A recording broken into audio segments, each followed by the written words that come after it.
সাবেক স্ত্রীর সঙ্গে কথা বলায় যুবককে মারধর, এরই জেরে দুপক্ষের দফায় দফায় সংঘর্ষ।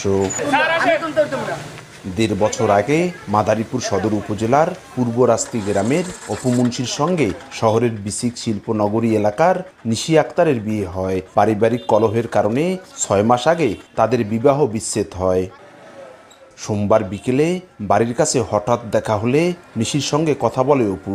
বিষয়টি জানতে পেরে ক্ষিপ্ত হয়ে অপুকে মারধর করে নিশির পরিবার। এ খবর ছড়িয়ে পড়লে পূর্বরাস্তি এলাকায় দেশীয় অস্ত্রশস্ত্র নিয়ে সংঘর্ষে জড়ায় দুপক্ষ। এ সময় অর্ধশত ককটেল বিস্ফোরণের ঘটনা ঘটে। রাত ৯:৩০ পর্যন্ত চলে দফায় দফায় সংঘর্ষ। খবর পেয়ে ফাঁকা গুলি ছুড়ে পরিস্থিতি নিয়ন্ত্রণে আনে পুলিশ। সংঘর্ষে ২ পুলিশ সহ আহত হয় অন্তত ১৫ জন।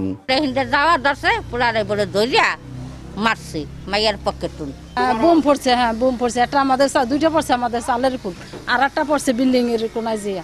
2 গ্রুপ এই পাথর ফিকছে, গ্লাস ভেঙে গেছে। মারামারি হয়েছে মতন যার যার দোকানপাট বন্ধ করে কে ছাটার আটকে ঘরের মধ্যে রয়েছে। নগদে 500 টাকা বা তার বেশি পেমেন্টে পেতে পারেন ঢাকায় জমিসহ 20 কোটি টাকার পুরস্কার।